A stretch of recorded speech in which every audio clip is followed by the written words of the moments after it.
അസ്സലാമു അലൈക്കും. നമസ്കാരം പ്രിയപ്പെട്ട സുഹൃത്തുക്കളെ. അപ്പോൾ ഞാൻ വന്നിട്ടുള്ളത് റിയൽക്കോൻ്റെ വെളിച്ചെണ്ണയും സാധാരണ വെളിച്ചെണ്ണയും തമ്മിലുള്ള എന്താണ് അതിൻ്റെ വ്യത്യാസം. സാധാരണ വെളിച്ചെണ്ണ മാർക്കറ്റിൽ വെളിച്ചെണ്ണയിൽ ഒരു പ്രൈസിൽ ചെറിയൊരു വ്യത്യാസമുണ്ട്. അത് സ്വാഭാവികമായിട്ട് അതിൻ്റെ ക്വാളിറ്റിയിലുള്ള മാറ്റമാണ്. സാധാരണ വെളിച്ചെണ്ണ ഉണ്ടാക്കുക സ്വാഭാവികമായിട്ട് അതിൻ്റെ ലാഭം കൂടുതൽ കിട്ടണമെന്നുണ്ടെങ്കിൽ പല സ്ഥലത്തുനിന്നും കൊപ്ര നമ്മൾ ശേഖരിക്കും. കുറഞ്ഞ വിലയിൽ നമ്മളിപ്പോൾ തമിഴ്നാട്ടിലായാലും കർണാടകയിലായാലും കൊപ്ര ഉണ്ട്. അത്രയും കൊപ്രയിൽ പലപ്പോഴും സൾഫർ ഇട്ടിട്ട് അല്ലെങ്കിൽ പിന്നെ സെക്കൻഡ് ഹാൻഡ് അങ്ങനത്തെ കൊപ്രയൊക്കെ എടുത്തിട്ട് അടിക്കുമ്പോഴാണ് നമുക്ക് കുറഞ്ഞ വിലയിൽ കൊടുക്കാൻ കഴിയുള്ളൂ. റിയൽക്കോ അത്തരം കൊപ്രകളൊന്നും എടുക്കണില്ല. വീടുകളിൽ നിന്നായാൽ പോലും നമ്മൾ കൊപ്ര സാധാരണ എടുക്കാറില്ല. വീടുകളിൽ പലപ്പോഴും പിന്നെ ഫംഗസ് കയറിയിട്ട് അല്ലെങ്കിൽ കളർ വ്യത്യാസം, കറുത്ത കളറ്, അല്ലെങ്കിൽ പിന്നെ നമ്മൾ സാധാരണ ചിലത് പിന്നെ പുക കൂടുകളുണ്ട്, അവിടെ കൊപ്ര ഉൽപ്പാദനമുണ്ട്. അതൊക്കെ എന്ന് പറഞ്ഞിട്ടുണ്ടെങ്കിൽ പിന്നെ ആ രീതിയിൽ എടുക്കുന്ന ആൾക്കാർക്ക് അത് അവർ സപ്ലൈ ചെയ്യുന്നുണ്ട്. പക്ഷേ നമ്മളെ സംബന്ധിച്ചിടത്തോളം നമ്മൾ അത്രയും കൊപ്രകൾ എടുക്കണില്ല.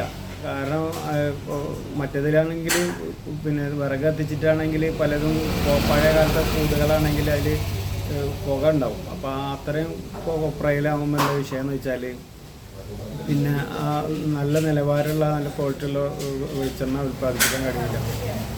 നമ്മളെ സംബന്ധിച്ചിടത്തോളം നമ്മൾ തേങ്ങനെ നേരിട്ട് എടുക്കുകയാണ്. കർഷകരിൽ നിന്ന് എടുക്കുന്നതുകൊണ്ട് തന്നെ നേരിട്ട് നല്ല മികച്ച തേങ്ങ എടുക്കണം. സാധാരണ നമ്മൾ കർഷകർ കൊണ്ടുവരുന്ന അതിൽ വിളഞ്ഞതുണ്ടാവും, വിളയാത്തതുണ്ടാവും, പല മൂപ്പുകളുള്ളതുണ്ടാവും. അതിൽ നമ്മൾ നല്ല വിളഞ്ഞ തേങ്ങ മാത്രമേ നമ്മളത് മാറ്റിയിട്ട് മറ്റ് തേങ്ങകൾ മറ്റുള്ള വ്യാപാരികൾക്ക് സാധാരണ കൊടുക്കാറാണ് ചെയ്യാറ്. അപ്പോൾ അത് പിന്നെ അവർക്കത് ചിരകാനായിട്ടും പല ഇതായിട്ട് പോകും. നമ്മളെ സംബന്ധിച്ചിടത്തോളം വെളിച്ചെണ്ണ നിലവാരം ഉണ്ടാകണമെന്നുണ്ടെങ്കിൽ നല്ല ഉണങ്ങിയ കൊപ്ര തേങ്ങ വേണം. അപ്പോൾ നമ്മൾ നല്ല തേങ്ങ മാത്രം എടുത്ത് പിന്നീട് അത് പിന്നെ ഉണക്കുക പറഞ്ഞിട്ടുണ്ടെങ്കിൽ ഇപ്പോൾ നമ്മൾ പിന്നെ ഇലക്ട്രിക് ഡ്രയറിലിട്ട് ഉണക്കില്ല, ബൾക്കായിട്ട് ഉണക്കുക. ഒരു 2000 തേങ്ങയൊക്കെ ബൾക്കായിട്ട് നമുക്ക് ഉണക്കാൻ കഴിയും. 24 മണിക്കൂറിനുള്ളിൽ ഉണക്കിയെടുക്കൊണ്ടുകൊണ്ട് തന്നെ നല്ല മികച്ച നിലവാരമുള്ള പിന്നെ കൊപ്ര പിന്നെ നമുക്ക് ഉൽപ്പാദിക്കും. ഇതേപോലെ നല്ല പിന്നെ ഫംഗസോ മറ്റു കാര്യങ്ങളോ ഇല്ലാത്ത നല്ല ഗുണനിലവാരമുള്ള പിന്നെ കൊപ്ര നമുക്ക് ഉണ്ടാക്കാൻ കഴിയും. അതുകൊണ്ട് തന്നെ നമുക്ക് ആ വെളിച്ചെണ്ണയുടെ പിന്നെ ആ പ്രാഥമിക ഘട്ടത്തിൽ തന്നെ ഗുണനിലവാരം ഉറപ്പാക്കാൻ കഴിയുന്നതുകൊണ്ട് തന്നെ പിന്നീട് നമ്മളിത് ഉൽപ്പാദിപ്പിക്കപ്പെടുമ്പോൾ പിന്നെ കൃത്യമായ ടെമ്പറേച്ചർ വെച്ചിട്ടാണ് ഇത് പിന്നെ ഉണക്കണത്. അതുമാത്രമല്ല അതിന് ശേഷം നമ്മൾ പിന്നെ അത് ആട്ടിയെടുക്കുന്നത് കോൾഡ് പ്രസ് ജർമ്മൻ ടെക്നോളജി ഉപയോഗിച്ചുകൊണ്ടിട്ട് പിന്നെ നമ്മളെ നല്ല ചൂടാവാതെ ഓവർ ഹീറ്റാവാതെ ഇതേമാതിരി പിന്നെ പിഴിഞ്ഞെടുക്കുന്ന ഒരു പിന്നെ ടെക്നോളജിയാണത്. അപ്പോൾ അതുകൊണ്ട് തന്നെ ഒരൊറ്റ പ്രാവശ്യം നമ്മൾ അടിക്കുള്ളൂ. അതുകൊണ്ട് തന്നെ നല്ല ഗുണനിലവാരമുള്ള മികച്ച ഒരു പിന്നെ വെളിച്ചെണ്ണ നമുക്ക് ഉൽപ്പാദിപ്പിക്കാൻ കഴിയുന്നുണ്ട്. മാത്രമല്ല ഇതിൽ നമുക്ക് ഉപയോഗിക്കുമ്പോൾ പിന്നെ ഇതിൽ തേങ്ങയിൽ എന്തെല്ലാം പോഷകങ്ങളുണ്ടോ അതെല്ലാം ഈ പിന്നെ വെളിച്ചെണ്ണയിലേക്ക് നമുക്ക് കൊടുക്കാൻ കഴിയും.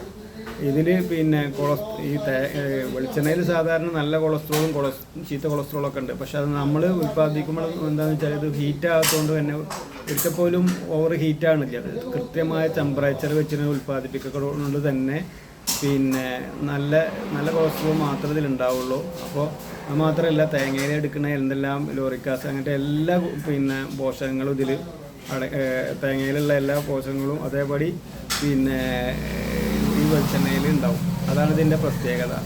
നമ്മളെ പിന്നെ ഇതേമാതിരി പിന്നെ 1 ലിറ്ററിൻ്റെ ബോട്ടിലുണ്ട്, 1/2 ലിറ്ററിൻ്റെ 200 ml, 5 ലിറ്റർ, അതേപോലെ തന്നെ 3 ലിറ്റർ, അങ്ങനെ വ്യത്യസ്ത അളവിൽ നമ്മൾ പിന്നെ കൊടുക്കുന്നുണ്ട്. ആവശ്യമുള്ള ആളുകൾ പിന്നെ നമ്മൾ വാട്സപ്പിൽ ബന്ധപ്പെട്ടാൽ മതി, അതല്ലെങ്കിൽ കോൾ ചെയ്താൽ മതി. നമ്മളെ പിന്നെ നമ്പർ 79 94 73 16 94 വിളിച്ചാൽ അല്ലെങ്കിൽ വാട്സപ്പിൽ ചെയ്താൽ പിന്നെ നമ്മൾ അവിടെ ഡെലിവറി ചെയ്യുന്നതാണ്. ഓക്കെ.